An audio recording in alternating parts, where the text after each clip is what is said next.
There's a lot going on in the world right now, but if you're on social media, and of course you are, because it's really America's only remaining news source, you know there's only one story going on, and it's Israel. Everyone online is arguing about Israel, and really they fall into one of two camps, generally speaking. So probably the more aggressive side are the deranged Taliban-level ethno-narcissists who are telling you that any criticism of the secular government of Israel is tantamount to blood libel against the Jewish people. And if you think that maybe it was not a great idea to arm Joseph Stalin, the greatest murderer in history, then you're a Holocaust denier. Shut up. And then on the other side, a group every bit as obsessed with Jews are the people who hate Jews, who are telling you that anyone who's Jewish is bad by virtue of being Jewish. It's a blood thing. Two things are interesting. One, there are very few kind of conventional Christian voices saying, wait a second, this is a secular government, another country, and it has probably nothing to do with my religion or anybody's religion. And we should never judge people on the basis of their immutable qualities because guilt and virtue are not passed down genetically. But almost no one is saying that. So you really have the ethno-narcissists and the anti-Semites, and they're at war with each other. That's the online picture. What's even more interesting and maybe even more distressing is that in the U.S. government, the conversation, while much more muted, is a mirror of this in that a lot of the conversation is about Israel. Israel, a tiny country in the Middle East. Not critical to our national security, by the way. But the conversation, the bandwidth, is consumed by questions of Israel. So wherever you stand on Israel, whether you're on one of the two sides just described or neither one of them, you know in your gut that this is bad. If a country like ours, supposedly the most powerful in the world, is devoting all of its time internally to conversations about Israel, it's probably not going in a good direction. There's probably a lot being neglected in favor of this very specific boutique conversation about this tiny little country. It's just not good for anybody, including Israel, by the way. So what's the antidote to this? How do you fix it? Here are 4 things you can do to make the conversation about Israel and the relationship with Israel a lot healthier than it currently is. Here are the 4. The first is get some global perspective on what we're talking about. The United States is a nation of 350 million people. It has some of the deepest natural resources in the world. That would include energy and water, agricultural products. The United States, however it's managed, is a powerhouse globally and always will be because its strength is inherent. It's a huge, decisive country in the scope of world history. The United States makes things happen. Israel is not an insult, merely an observation. By contrast, is a tiny and inherently insignificant country, at least geopolitically, in that it has only 9 million people and no natural resources, no meaningful natural resources. So it is insignificant. It is also physically tiny. It's about the size of New Jersey, famously, but it has a much smaller GDP than New Jersey. It is a much smaller economy than the state of New Jersey. It has an economy about the size of the state of Arizona and almost 1/2 the economy of the state of Massachusetts or Illinois. It just doesn't really matter, actually. If you're looking at a map and thinking through, where does power politics go, Israel's not even on the list. Again, it's tiny. It's got the population of Burundi. It's got a smaller population than Belgium. What is this anyway? And yet, despite its objective insignificance, it is the focus of the conversation, but it's also the focus of the spending. So right now, as we speak tonight, there are 2 THAAD missile batteries in Israel. That's 1/4 of the world's total supply of THAAD missile batteries. The THAAD missile battery is an American-made, very high-tech missile battery that takes incoming missiles out of the sky. And 1/4 of the world's entire supply of these is in Israel right now, manned by U.S. troops, by Americans. In uniform or not, they are American military personnel, and they are manning these batteries to protect Israel.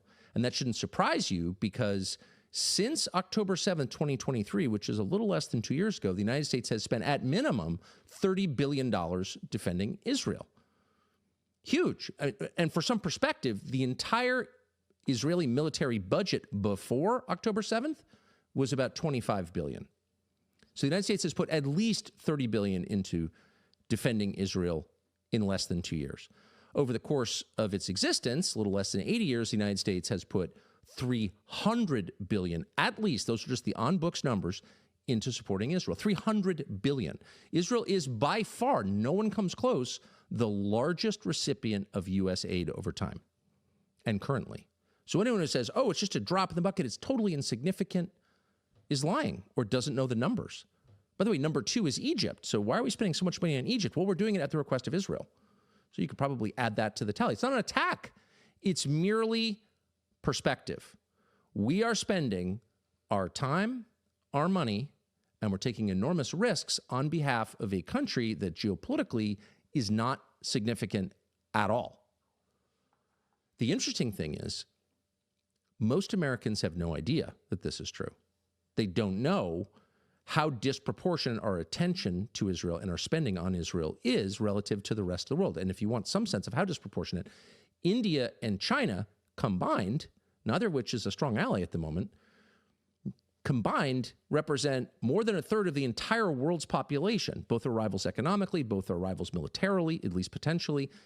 And our relationship with them has gotten worse, or is at the very least languished, because of our relationship with Israel, because of the bandwidth consumed by tending to it, and also because of some of the inevitable conflicts that have arisen because of our support for Israel, which is engaged in an extremely controversial, which is to say hated war in Gaza, which is not even really a war. It's a massive displacement of people and killing on a grand scale of unarmed people, of unarmed combatants, of civilians, of women and children. And the world sees this, and the world rejects it, and the world hates it. And so Israel's really last remaining ally of size, other than the UK, is the United States. And so there's a huge cost to this. But again, most Americans have no perspective on just how disproportionate our commitment is, because they marinate in lies about this relationship, mostly from our political class, also from the media. But really, if you were to lay the blame on one group in the United States, it's our elected leaders who continuously lie to us about the nature of this relationship, its significance, and they do it generationally. They've been doing it for many decades. Here, and this is just one example, but the most fun to watch, this is Nikki Haley at the Republican presidential primary debate 2023, describing the United States' relationship with the state of Israel. Watch. Last thing we need to do is to tell Israel what to do. The only thing we should be doing is supporting them and eliminating Hamas. It is not that Israel needs America. America needs Israel. It is not that Israel needs the United States. The United States needs Israel. How could that possibly be true? It is in no sense true. In fact, it's one of those lies that's not 3 degrees off the truth. It is a complete inversion of the truth. And the truth, which is obvious to anyone who looks at the numbers or is paying any attention at all, is that Israel could not survive without the United States. That's not an argument for pulling all aid to Israel. It's just an acknowledgement of the physical reality. Israel fights its wars with American backing, with the guarantee, the implied defense guarantee that we have provided for so many years, since at least 1973, 50 years. And its social services are made possible, which are quite generous, made possible by American subsidies. In other words, every dollar that goes to the Israeli military from the United States is a dollar that the nation of Israel can spend on its own people. And so there is no world in which America needs Israel more than Israel needs the United States. And of course, Nikki Haley was never asked to explain how exactly that could be true. What are you talking about, Governor Haley? Not one person asked her that question. And no one asked her that question because anyone in whose mind that question appeared would have paused for fear of being attacked as an anti-Semite for asking a question about geopolitics. That has been the state of play in the United States for my entire life, over 50 years. Politicians make nonsensical statements. Nobody wants to even ask a follow-up question for fear of being attacked. It is a state of perpetual intimidation. Everybody's afraid of Israel, afraid of the topic, afraid in some cases of the state itself. We have not had an honest conversation about this ever, certainly not in my lifetime. And that suits the Israelis just fine. And if you're wondering why there's an awful lot of lunatic anti-Semitic comment about Israel online, you have to wonder how much of that is organic. Some of it, of course, there are always haters. But how much of it is not organic at all? How much of that, the lunatic, all Jews are evil, how much of that is being ginned up on purpose to make legitimate questions about the U.S. government's relationship with the government of Israel seem like crackpot stuff, like hate, like David Duke level lunacy? Probably some, because it serves their interests. Now, that is a criticism of the state of Israel and its incredibly sophisticated propaganda campaign, which, again, the rest of us have been marinating in for a long time. But the true villain here, I would argue, is not the state of Israel, the Jews. It's the United States. It's our leaders who are putting up with this. Israel is a small country with very limited resources, and it is doing its best to serve its own interests. You'd think every country would act that way, and most do. But there are some that don't, and ours would top that list. And so the true shame here, the actual villain in this story, is the leadership of the United States that is putting up with serial humiliation for decades. And for what reason? So if there's someone to be mad at, it's our leaders. And that leads to the second thing that we can do to fix this truly unhealthy relationship, this poisonous relationship, which is getting worse, by the way. It's breaking our society into pieces. It's truly hurting the Trump administration. The second thing we can do, after getting global perspective on what we're actually talking about here, a tiny country that is, in the deepest sense, insignificant to the United States, the second thing we can do is get some freaking self-respect and stop being ordered around by a client state. That's not good for us. It's not good for them. It's not good for anybody. It's like being screamed at by your children.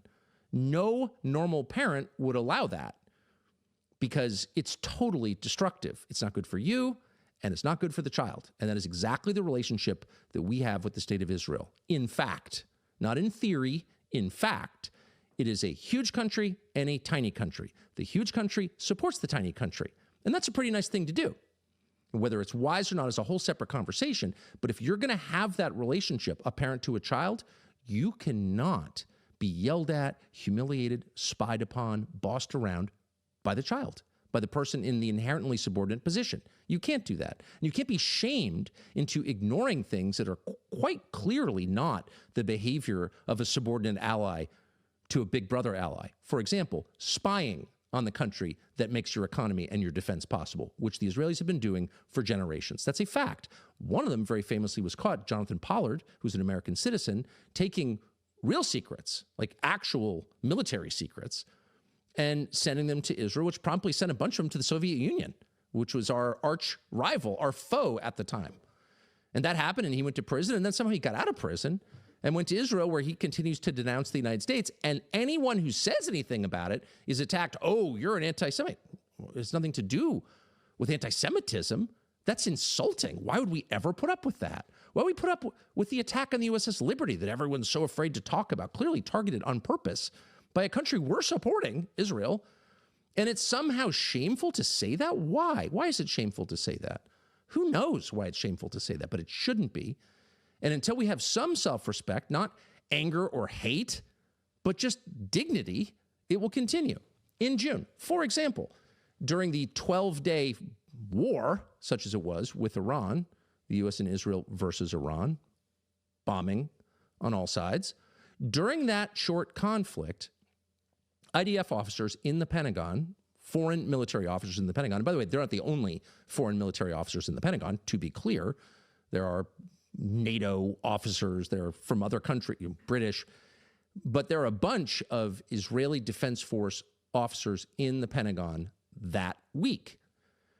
And during that week, ask anyone who works at the Pentagon, they enraged American Pentagon staff by just barging into meetings, giving orders, making demands, and nobody did anything about it. How can a foreign military officer barge into military headquarters, even if invited, but barge into a meeting and start demanding, we want this, we want that, you need to get on this? Huh? the more you allow that kind of deeply unhealthy behavior, the more you're going to get. And that's exactly what has happened. Because of the weakness of our leaders, we have incited predators in a foreign country to take advantage of us. Oh, that's such an anti-Israel thing to say. It's not anti-Israel at all. It's a demand that the people whose job it is, whose sacred duty it is to defend and represent us, our leaders, both at the Pentagon and all throughout the U.S. government, that they do that they stand up and defend us against all potential threats, against all foreign countries to the extent they need to, and that they do not prostrate themselves before a foreign nation. That's just basic. Why have a government, especially a strong government, if it's taking orders from another weaker government? And that is the state of play. And it has been for a very long time. And they're not even pretending, to such an extent that the prime minister of Israel goes on television to openly participate in, meddle in internal American politics, taking sides, attacking people, Americans. You wouldn't think it would be his business. He's not an American leader. He's not even an American citizen. Going on television to attack Americans because they're not fully on board with sending billions more to a country of 9 million people? And in case you think that's an overstatement, here is the Prime Minister of Israel, Benjamin Netanyahu, commenting on American politics. He talked about the woke right, and he said, I call it the woke Reich. That's a brilliant observation.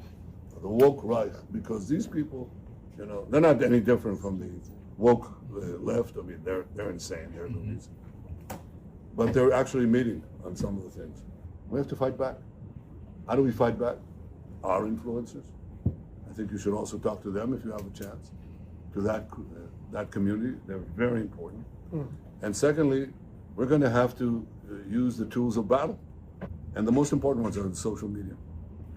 And the most important purchase that is going on right now is class. Followers.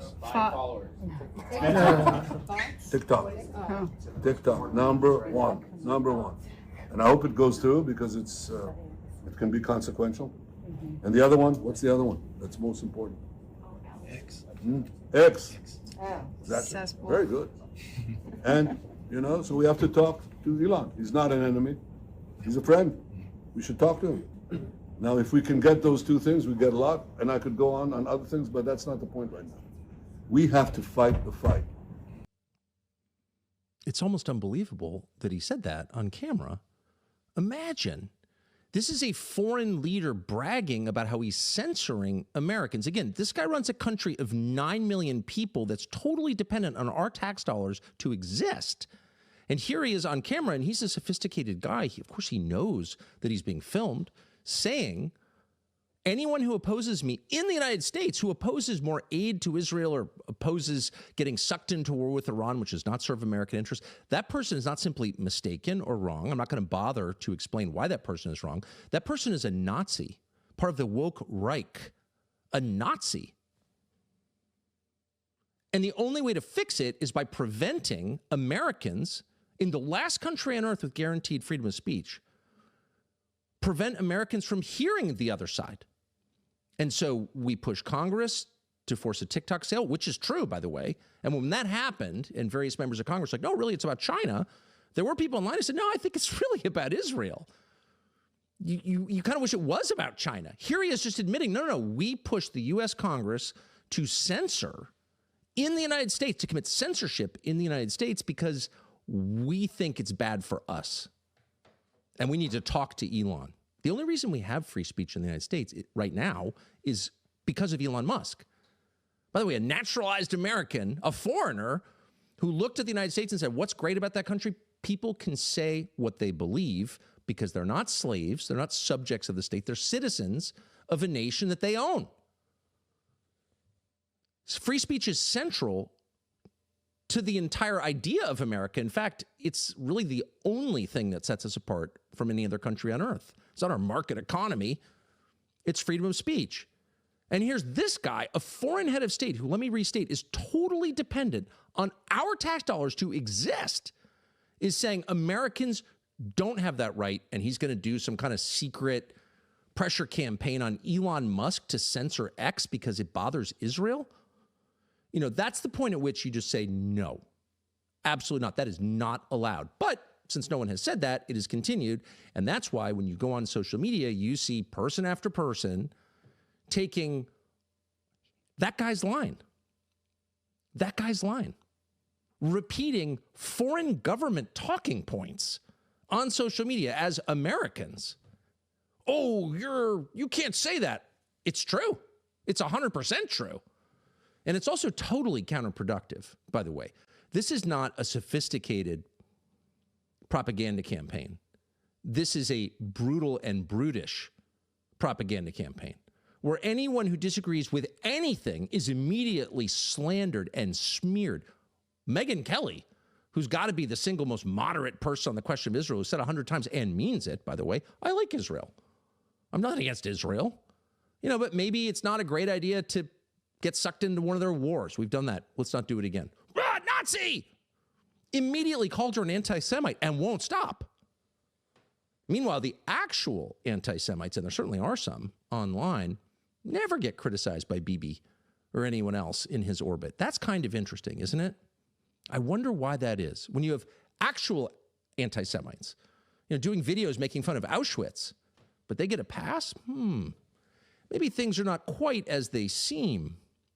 But normal people who harbor no hate toward anyone or try not to are immediately slandered in a way that makes it, in some cases, hard for them to have jobs if they deviate even a little bit. So what's the effect of this? Not that it's up to me to tell Israel how to run its propaganda campaigns, but the effect, just noticing, is that it turns allies into enemies. You can agree on 98% of things, but if you think maybe it was a bad idea to bomb Doha, Qatar, the site of the largest military base in the Middle East, which exists to protect Israel, if you think it was a bad idea for the Israeli government to bomb Doha, then you're a Nazi? Just in point of fact, by the way, Hamas was originally in Qatar because the Israeli government asked them to accept Hamas. That airbase exists to protect Israel, by the way.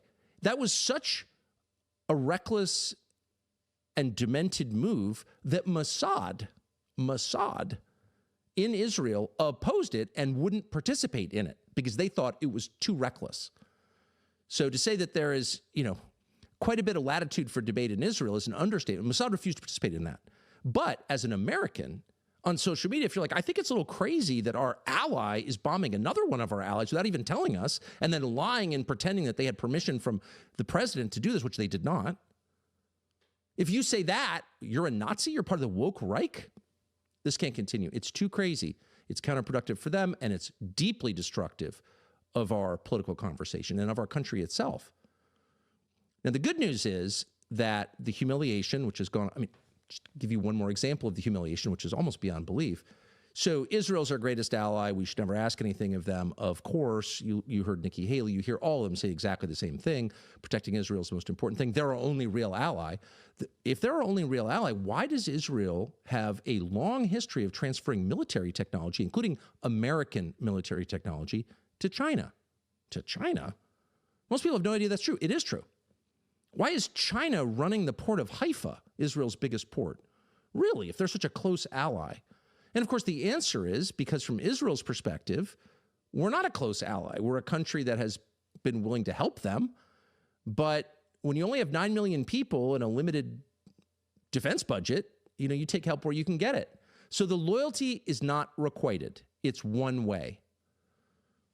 And I think the good news is that the government of Israel, in particular, the prime minister, Benjamin Netanyahu, has pushed it too far. And he did that in part by running around telling people what he thought was true, apparently. I control Donald Trump. I control the United States Congress. I control the United States. He said that to political allies and opponents in his country. He said it to foreign heads of state. Fact. I control these people. Don't you worry. And by the way, if you kick me out of office, the next guy probably won't have the level of control that I have. He's made that case openly, verbally. He said it out loud.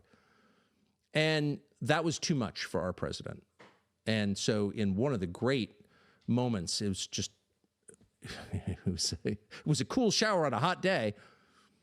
President Trump pushed back, not directly, but you can watch this clip and see that he's had enough.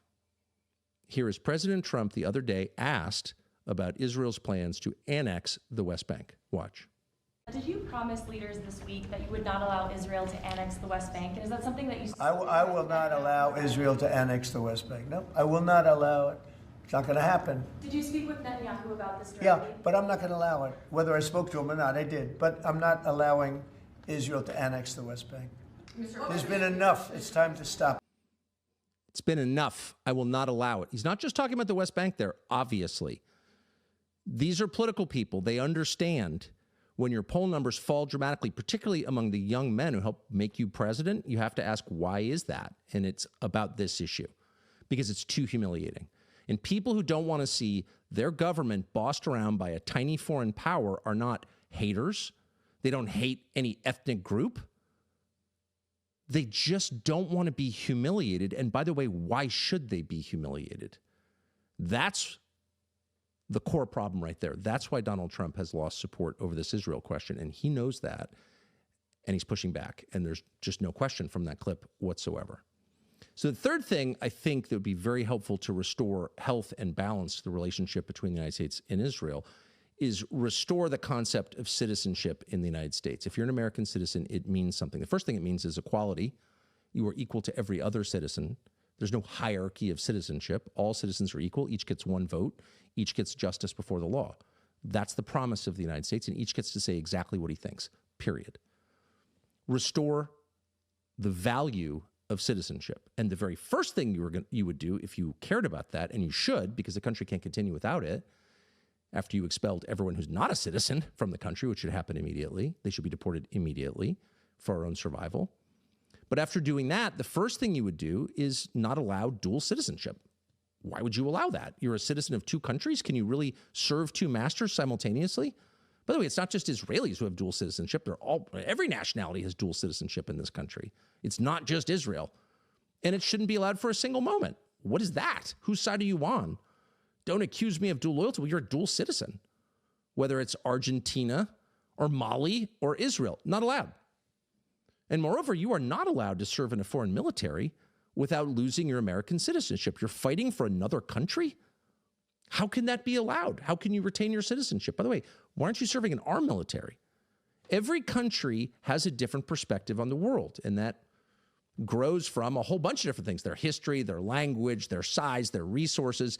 But each country is different, and each country has a different set of priorities. And if you're fighting in a military for a country, you are not serving America's priorities. You're taking up arms on behalf of foreign power. You're done. This would seem to be obvious. Many Americans have fought in Israel, in Gaza. Many Americans have fought in Ukraine, by the way, and a lot of other countries for foreign militaries. Lose your citizenship immediately. Of course. Obviously. It's amazing that even exists. And AIPAC has to register under FARE, the Foreign Agent Registration Act of the 1930s. Of course, it's a foreign lobby. There are a million of them. But it's only AIPAC that doesn't register. And it's only AIPAC that is somehow above criticism. It's a foreign lobby. It is acting on behalf of a foreign government and its interests. Again, it's one of many, but it's the only one that doesn't have to register. And of course, it should register immediately. You should know who is giving money to your politicians. You should know who is influencing them. There should be a record of that, as there is with any other nation, any other lobby of a foreign power. And only AIPAC is exempt. What is the effect of that? It makes everyone paranoid. It doesn't make people like Israel more.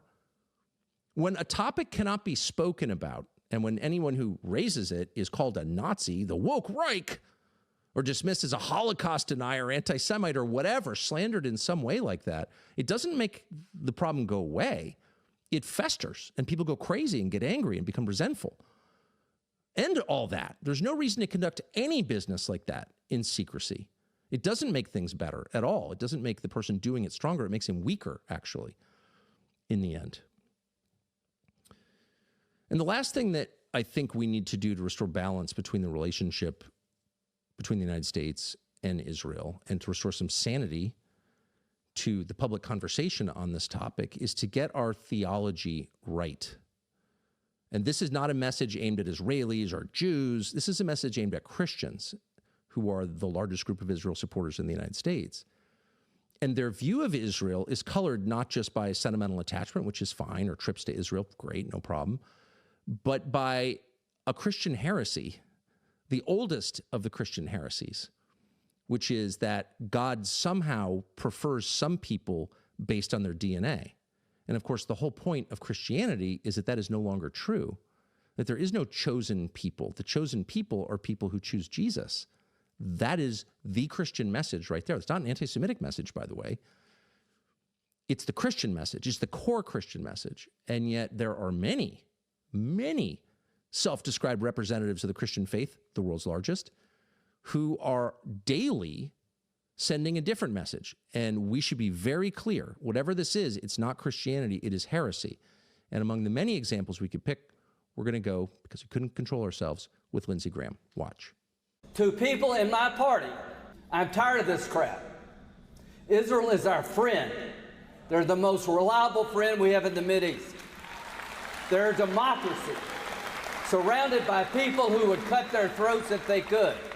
This is not a hard choice if you're an American. It's not a hard choice if you're a Christian. A word of warning.